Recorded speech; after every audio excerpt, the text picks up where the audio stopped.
Okay, good morning to all the participants. Today we are starting with the week 2 and the module for this week is Introduction to Bioinformatics. So we'll be talking about what is bioinformatics, about various applications of bioinformatics, and we will be using various bioinformatics tools to just analyze different kinds of biological information. So in today's session, we will start with what is bioinformatics, the concepts, what are the different applications of bioinformatics. Then we'll move ahead to introduction to biological databases. And then you will just be introduced to the basics of central dogma. And then I'll just brief you about the details of this nucleotide databases. And I'll take a practical also, where we will just go through how we can just use different databases like NCBI, EMBL and all.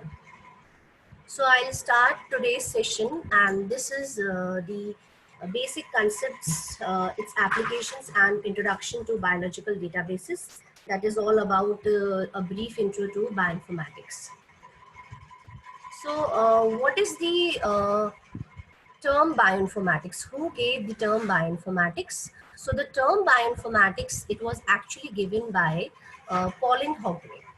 Okay, so this is the lady, Pauline Hogweg. She actually gave the term bioinformatics, and that was given in 1970, and she was working actually on the informatic processes in the biotic system.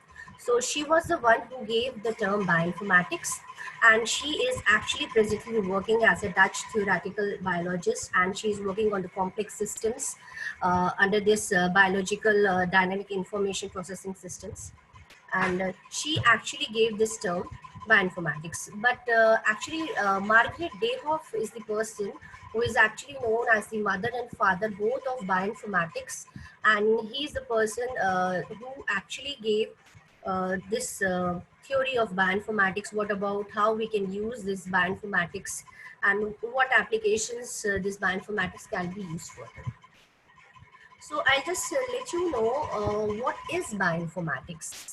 So bioinformatics is actually the study of biological information. And when we are studying this biological information, we are actually using various computational techniques. Okay, so we are using this biological information, we are using various computational techniques, and with the use of various techniques like information technology, how we can just store the data, how we can use this data, and what about the data warehousing, how to analyze this biological data, that we will go through under the study of bioinformatics. And you need to also understand that when I'm talking about biological data, biological information, I want to just talk about the two categories mainly. First category is said to be the DNA, and the second one is protein. And then bioinformatics is also dealing with some other branches as well, like biology is there, mathematics, computer science, then physics laws are also being used, chemistry is also being used, and information technology, it is an important part when we are going with the study of bioinformatics. So bioinformatics, if I'll say, it is not limited to the study of only computational data. Okay, that not only the study of how to compute the data, but also it will deal with how to solve various biological problems, how to find out how these living beings, how living things, how they are working. So we will deal with various complex biological problems as well. Like for example, we will talk about phylogenetic tree analysis, then we will talk about how to go with microarray data analysis, and then there is this drug designing process. So all is included under the complex biological problems. Then if I'm talking about bioinformatics, then we need to understand that it is a kind of a interdisciplinary field that is actually helping very much in just retrieving and organizing, storing and analyzing this biological data. So any kind of biological data which is actually being there, it can be just retrieved by any of you. Any user can just enter the database, and you can retrieve the data easily, and you can use it for analyzing and in your research work as well. And with the activity of bioinformatics, we are having various software tools as well, which are helpful to generate this useful information and how we can just go with the use of this information. Then a part of bioinformatics study also includes the study of various algorithms and how we can go with the study of biological softwares. Okay, so you will understand in the study of bioinformatics that we are just dealing with these bioinformatics algorithms and biological softwares and how we can just analyze and record the data. Okay, so this is what we can just study in our biological database studies. Okay, so the next thing is about the history of biological data. The history of biological data or bioinformatics is, as I told you, that there is this Margaret Dayhoff, and what Margaret Dayhoff is doing, Margaret Dayhoff, the person Margaret Dayhoff was the first person who actually thought about how to store this biological data, and that too in terms of this protein data. So the first database that came into existence was the Atlas of Protein Sequence and Structures, and through this database, the researchers were introduced that how we can just go to a particular place from where we can just collect our sequences and structures which are already there, which is already there, and you can just extract the information from this database. But later on, we had various other protein database, and in these protein databases, you will just go through that there are various categories of protein database. You will go through the various primary sequence databases, and you will go through various structural databases as well. Okay, so the next is in 1970, what happened that just because we are very much aware that protein is there, and in case of proteins, protein is dealing with the three-dimensional structures. So this three-dimensional structures of our proteins, they are actually there in the Brookhaven National Laboratory. Okay, so this was being created, and the PDB, the Protein Data Bank, came into existence, and all the three-dimensional structures, they went there in this Protein Data Bank. Okay, then the first sequence alignment algorithm that was being introduced was this Needleman-Wunsch.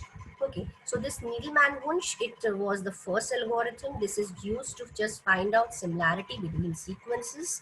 Then the next is the protein structure prediction algorithm that was given by Chow-Krasny.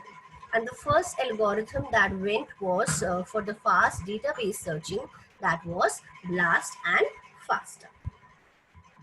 Okay, then I'll talk about the bioinformatics modules. Then what about the modules of bioinformatics? Okay, so this bioinformatics modules will actually deal with how we can study about any living cell, what about the different understanding of this living cell, and how this living cell basically functions. What about the flow of information? So we will go through the slide of central dogma, the study of central dogma. The next lecture is all about central dogma. Okay, and this bioinformatics, this will include the study of two subfields mainly. What about the development of databases, and second one will be how we can just use the applications to analyze this information through these databases, and the study of various computational tools as well. So the applications will majorly include these three things. The first will be the sequence analysis, the second will be structural analysis, and the third application will be functional analysis.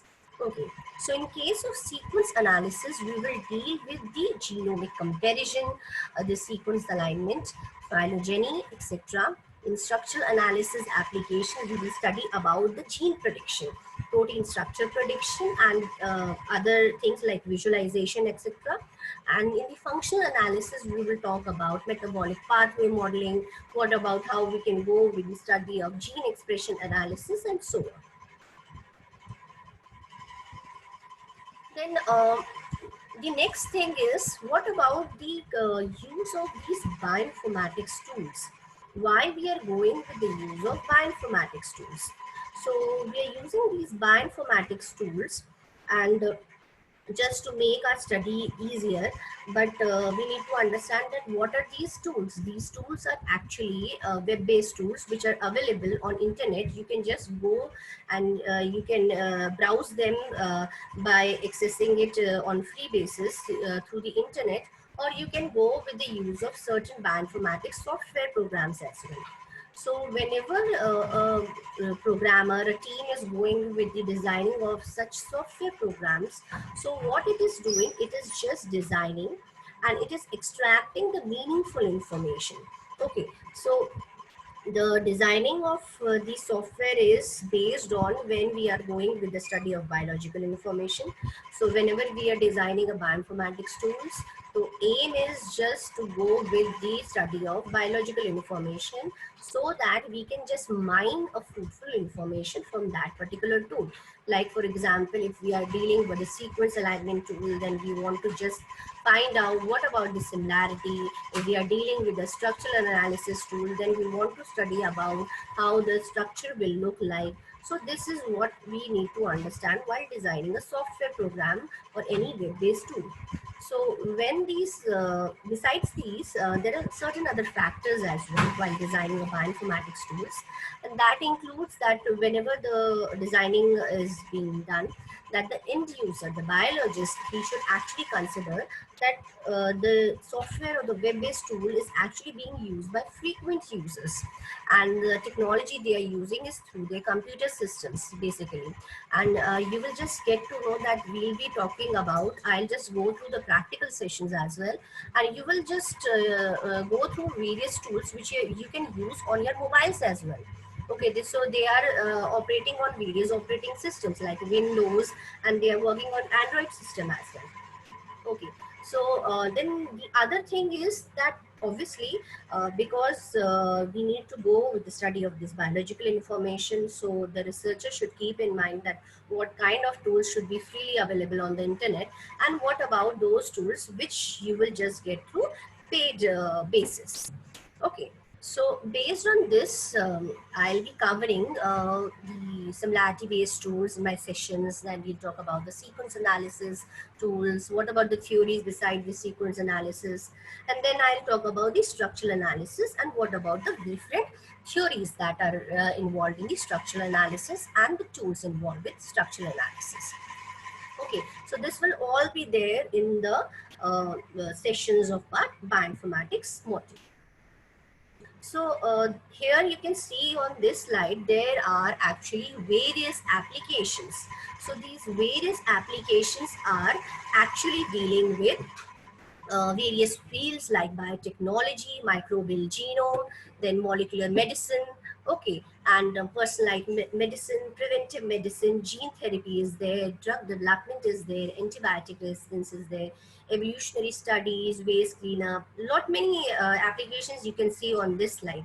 But if I talk a brief about bioinformatics, what we'll deal in our module will be, we will talk about certain applications like, first of all, we need to understand that how bioinformatics is working, what about the storage of data, how we can go with the retrieval of information, okay, and how we can use this information to analyze different data sets. Okay, then I'll proceed with what about the study of sequence alignment, because similarity study is a major concern when we just want to go with the study of our protein structures, or we want to go with the study of this evolutionary tree construction. Okay, and like protein structure prediction methods like homology modeling, we want to go with the study of these three-dimensional structure prediction. So these are the applications that comes under bioinformatics. When we'll deal with sequence alignment, then we'll talk about pairwise, we'll talk about multiple sequence alignment, we will talk about various types of scoring matrices.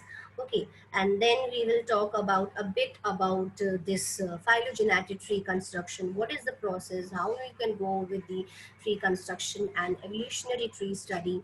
Okay, evolutionary relationship study. So this will be there all in the module, and then we'll end up with the major topic that will be our computer aided drug designing. So how bioinformatics is dealing with this major area, computer aided drug designing, and what about the process of study of this structure based drug designing or ligand based drug designing, then docking and all. So this is actually the applications which we'll be dealing, besides all these applications which you can see on this particular slide. Okay. And today I'll just let you know about a small brief that is about biological databases.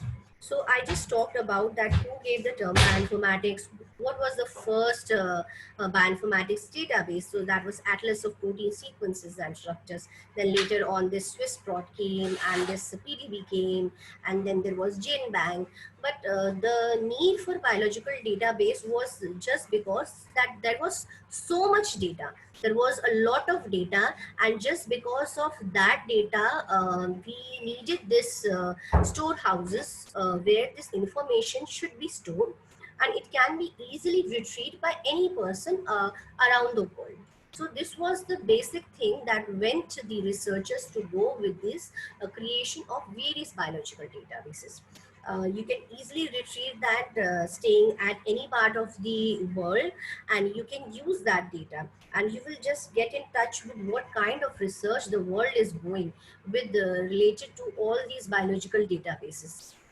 Okay, so by the definition of biological databases, you're aware that databases are certainly the way, the storehouses of information, and these databases are simply you can just see here there are different kinds of data, but we need to understand that database will store information always in an organized manner. Okay, the data will be related to each other, but the data will be always in an organized manner only.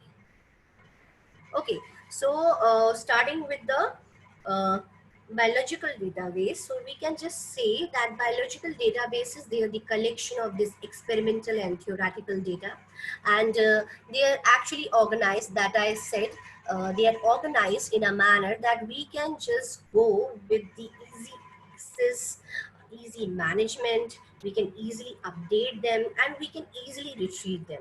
So the database is created in such a manner that we can easily go with the submission of any kind of novel information, novel data we want to go with, and we can easily go with the extraction or the retrieval of information whenever we want to, just need it for any kind of analysis purpose. Okay. And if we talk about what about the activity of preparing a database, then we need to understand there are two activities. The first major activity is obviously the collection of data. Whatever data you're dealing with, you need to just collect it.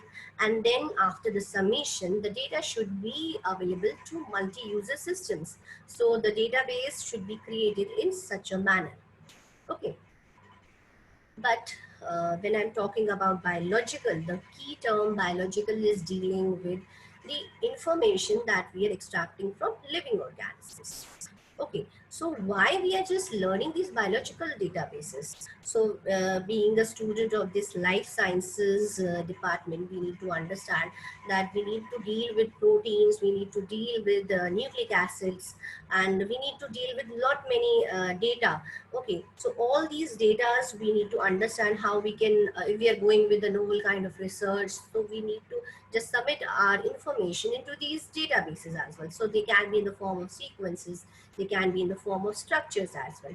Okay, and then we need to understand when we are going with the study of large set of genes or large set of any kind of data. It can be genes, samples, video samples, protein samples, or these DNA samples. Okay, so we need to understand that whenever we are going with the study of the biological databases, then we will deal with only that information that is relevant, that is just giving you some kind of meaningful information what we have just submitted in these databases. Then when we'll talk about the databases in our future slides and in future sessions, you will get to know that when we are dealing with these different types of databases, the major categories are a nucleotide, and the second one is a protein. Okay, but there is these specialized databases category as well. But every database is dealing with a certain kind of format. Okay, the information is represented in a certain kind of format. So the basic format which we are following is a text file format. Okay, but when we'll go with the use of various bioinformatics tools, so we will deal with the other two formats as well. The first will be a FASTA format and the next will be a PDB format. Okay, I'll just let you know what is a text file format. So if I talk about a text file format, then a text file format is a simple format that is actually represented, and this format is representing your information in a text format. Okay, like you must have gone through these MS Docs and this notepad we can just study. So these are all under the text file format. What it looks like, I'll just let you know in my future slides. And this FASTA file format, this is actually an important file format, and this FASTA file format is basically representing your sequence. So we will deal with two kinds of sequences. We will deal with the protein sequences. We will deal with our nucleotide sequences, that is our DNA and RNA. So all these sequences, they are actually being represented in this FASTA format. Okay, so this FASTA format is we are having these nucleotides or the nitrogenous bases, and we are having these amino acids in the form of a single letter code. Okay, and PDB formats are simply formats which are representing the three-dimensional structures of our proteins. Okay, so this is what I was talking about. When we are going with the classification of biological databases, when we'll go with the study of our biological databases, then we will go with the study of these many types of databases. Okay, so the major categories will include sequence and structures, that is of proteins and nucleotides. Okay, and then we will have some specific genome databases, and we will deal with specialized databases as well. Okay, so in case of sequence databases, we will deal with nucleic acid sequences, and we will deal with protein sequences. In nucleic acid sequence databases, we will deal with gene bank database, DDBJ database, EMBL database. Okay, all in detail, we'll just go through in our next session. And when we'll deal with the protein sequence and our structure database, then we will talk about UniProt, TREMBL, PIR, PDB, SCOPE, CAT. So this will be also covered in our later sessions. Okay, so next is genome database, which includes these DBSDs, Ensemble, Tiger, and specialized databases. Okay, KEGG, Bind, ArrayExpress, Treebase, Go, and PubMed. Okay, here you can see, I'll just in a brief manner, I'll let you know. So GeneBank, DDBJ, EMBL, these three are dealing with the nucleotide primary sequences. Primary sequences as in we are getting the information about the order of our nucleotides in through these nucleotide databases. Okay, and the second section, that is the protein sequence databases. This will give you the information related to a protein sequence. Okay, what about the family in which this protein lies, and what about the sequence of the amino acids? So you will deal with this information with respect to your protein sequence databases.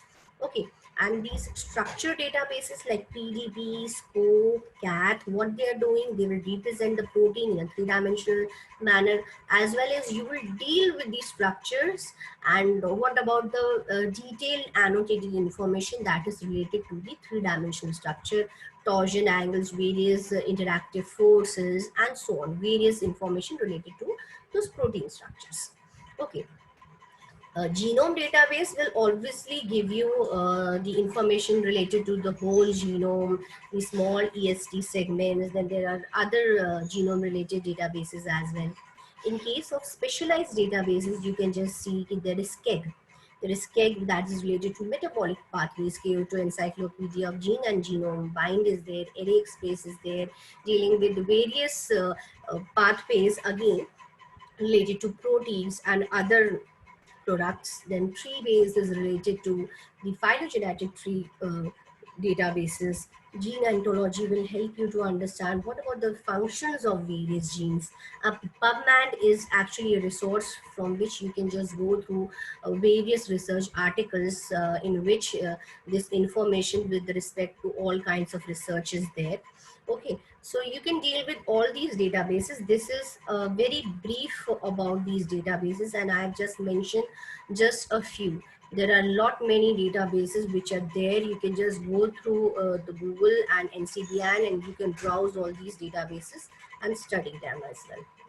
Okay, so if I'll talk about the sequence databases, so we will deal with two sequence databases. The first will be our nucleic acid, obviously, because we want to go through the nucleotide study at many times.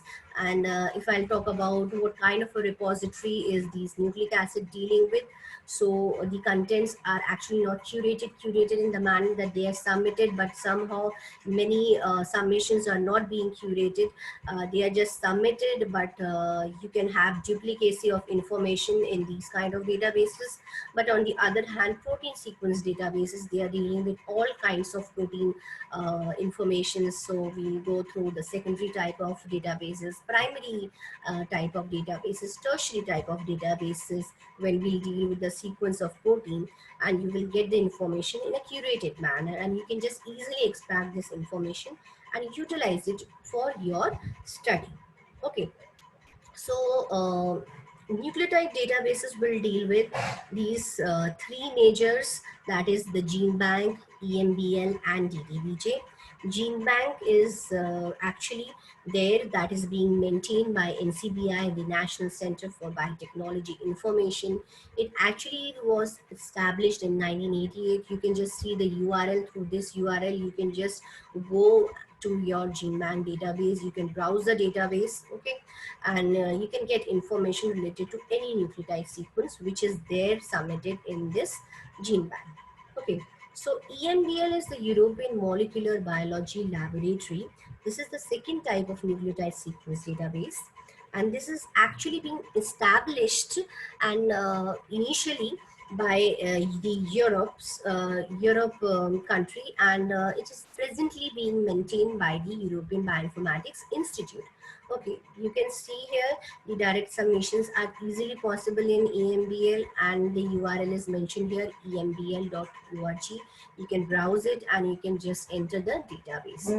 Then in the third database, the DNA Data Bank of Japan, you can see you can collect information from this DDBJ, and this is being maintained by the Japan, and the submissions are again easily submitted in this database. The URL is here. And all these three databases, if any of the researcher is submitting the information in GenBank, so what GenBank is doing, it is exchanging the information with EMBL, or it's exchanging the information with DDBJ. So all these three databases, they are exchanging their information with each other. Okay, and then protein databases. So we had actually gone through, I'll just tell you about the structure of protein. We had discussed about the structure of proteins in our back sessions of the metabolism. What about the study of various biomolecules? So we got to know that the protein structure is there in these four different levels: primary, secondary, tertiary, quaternary. Okay, so in the primary section, we have gone through that the study is related to the order of these amino acids, and in the secondary, we were dealing with the various alpha helices, the beta sheets, and we were dealing with various coils and loops as well.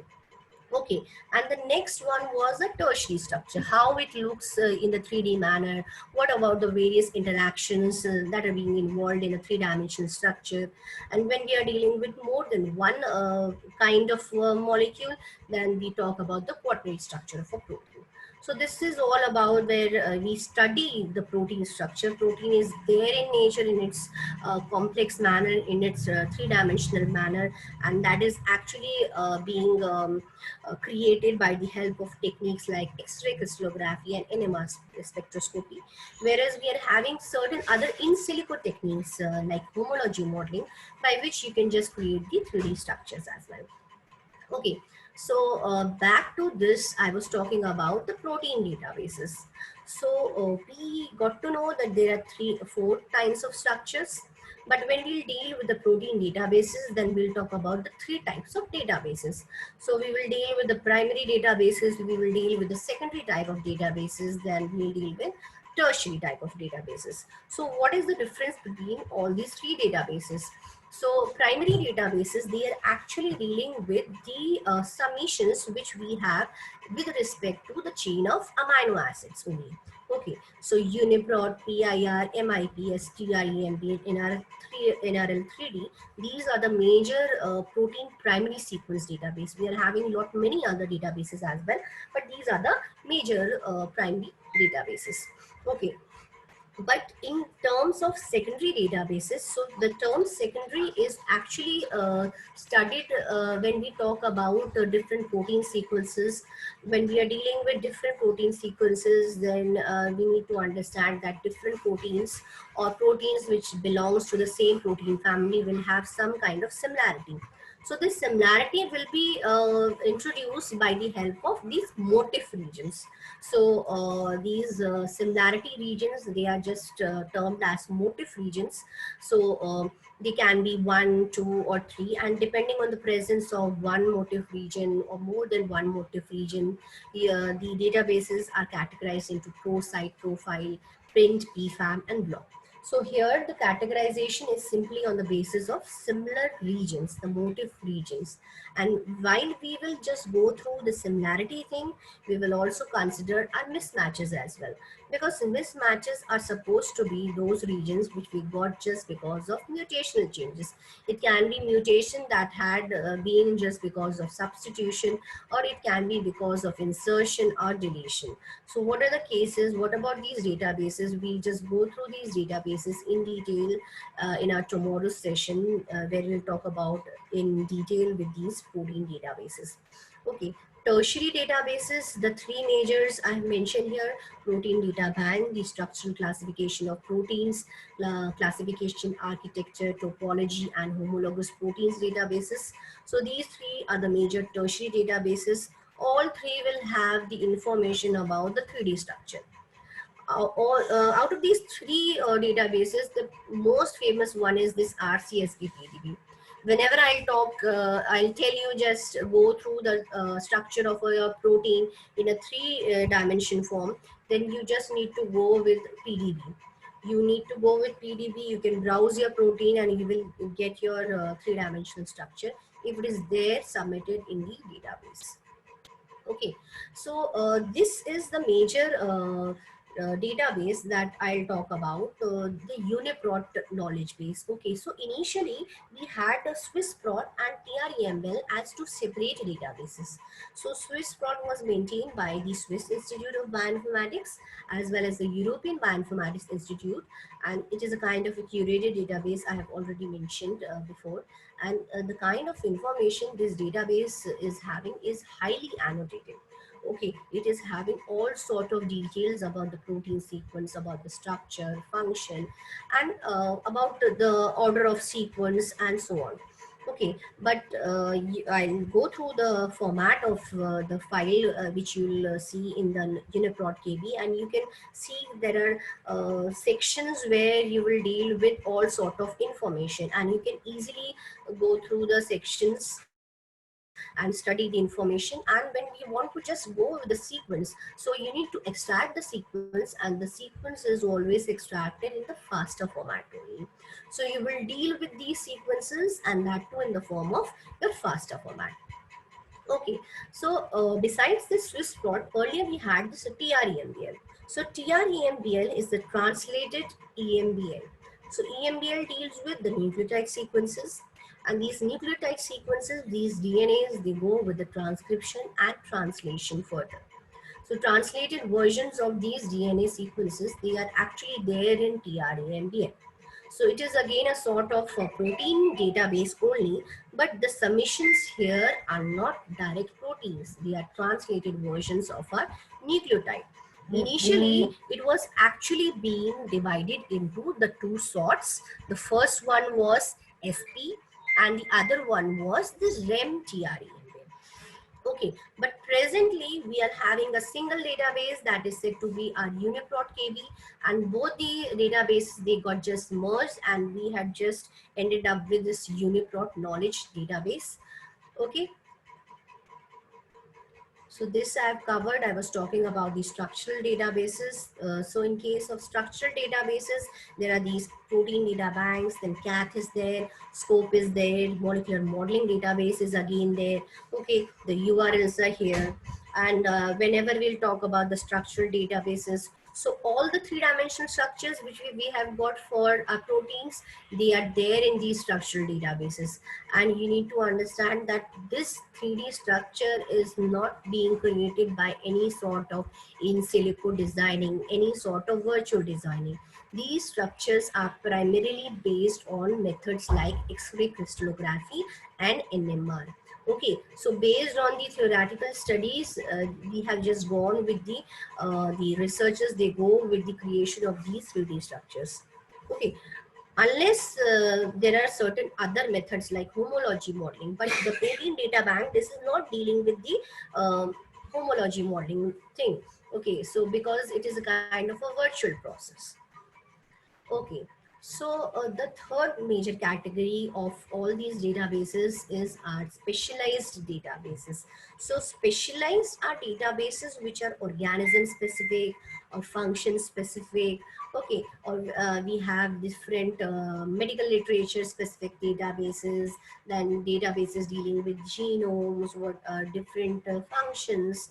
Okay, so they come under the category of specialized databases besides nucleotide and a protein. Okay, so the first category is the genome database. So the genome database, you are very much aware that genome, so including what about the genetic maps, the physical mapping, all sort of information related to the genomes. You want to go with any sort of research, any sort of data analysis, so you can just deal with these genome databases. The common examples are NCBI genome section. You can just enter into NCBI and the genome section. You can just be introduced to Entrace, and from Entrace you can extract your information related to various genomes. Okay, and Ensemble is again a database which deals with the genomes, and the URL is here, ensemble.org. You can easily extract and retrieve the information from this genome database. Tiger is dealing with the microbial genomes. Okay, and the URL is here. You can go through all sorts of microbial genomes which are dealing with various microorganisms through this database. Okay, so then there are metabolic databases as well. We deal with the topic of the overview of metabolism, and we were talking about metabolism of lipids, then carbohydrates, proteins, and so they are actually the various metabolic pathways in where these biomolecules are being involved. Reactions are there, substrates are there, we're having products, various biochemical reactions are there. Okay, and the various enzymes are also being involved. So in this process, the different organisms are involved, and these pathways, if you enter into the metabolic databases, like for example, if you enter into a database like KEGG, okay, I'll just show you. KEGG is the pathway database, and this deals with the sequences, the genomic maps. You will get to know about the different reactions. What about the different pathways? Like for example, you will deal with glycolysis, urea cycle is also there, beta oxidation is also there. Okay, and how one organism, the study of pathway in organism one to the other organism, you can easily study in these databases. Okay, then besides our metabolic pathway database, we have our molecular interaction database again. Okay, so in case of metabolic pathways, we were dealing with biomolecules, but we are having different proteins. The genes are there in any living cell. So how these genes are connected to each other, what kind of biomolecular interactions they are having, or how the proteins are being interacting with each other. So all this in a form of a network database. The interactions, you will just find it on bind and dip databases, and not many are again there. I'm just briefing you with the most commonly used databases. and expression databases. I won't go much in detail with the expression databases, but because talking about expression is a detailed topic, because expression is actually when we need to understand that what amount of DNA is actually being expressed and it actually went to the production of proteins. So what about the coding and non-coding regions? So this is actually being measured in terms of expression levels. Okay, but when we want to go with the study of these expressions, gene expressions, so we will deal with microarray databases. Okay, so microarray databases are databases which will have the information in a cluster manner. You will have a group of information. Okay, and you can deal with that information, analyzing your data. You can go with databases like EBI Array Express. Then there is this Gene Expression Omnibus, and this is dealing with the expression databases, the functions of the various genes and related information. Okay. Then I talked about one of the applications of bioinformatics, and my application was all about how we can go with the construction of a phylogenetic tree. Okay, so bioinformatics was helping with the construction of phylogenetic tree, that is the creation of an evolutionary tree, where we were talking about just finding out the similarity measures between these sequences. Okay, and then creating an evolutionary tree, finding out if there is any kind of genetic relationship between these species. Okay, so phylogenetic databases are also there. There is tree base, there is tree of life, and you can get the primary information, the secondary information with respect to these um, species, where you understand how the species are connected to each other in a tree format. What about the taxonomic names? How you can interpret the data from this phylogenetic databases. So you can just go through the examples, tree base and tree life for this information. Regarding the use of various phylogenetic tree construction tools that we'll talk about in our later sessions.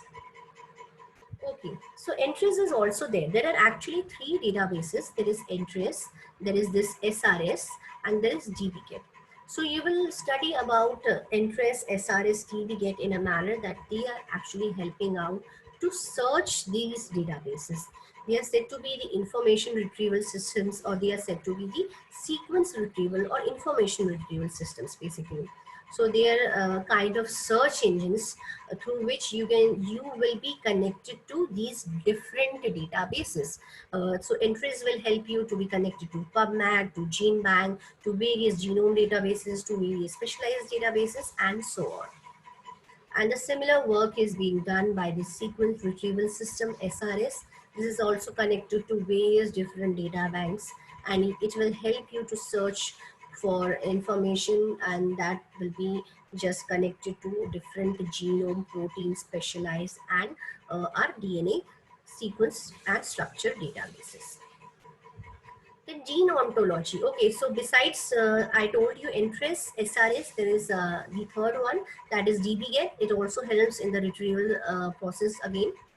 And then in view of this, we were talking about our specialized types. So gene ontologies is next in the category of specialized type. It is the Gene Ontology Consortium. You can go through this database, you will get the information, and the major concern when we go with this database is when we want to just try to extract the information related to what about the molecular function, the cellular components, or what about the different biological processes that are gene actually involved. So related to any organism, you want to go with an annotated information about the ontology, so we can deal with this database. The URL is here, geneontology.org. Okay, so this is all about the introduction of bioinformatics. Okay, so I would like to take the questions now.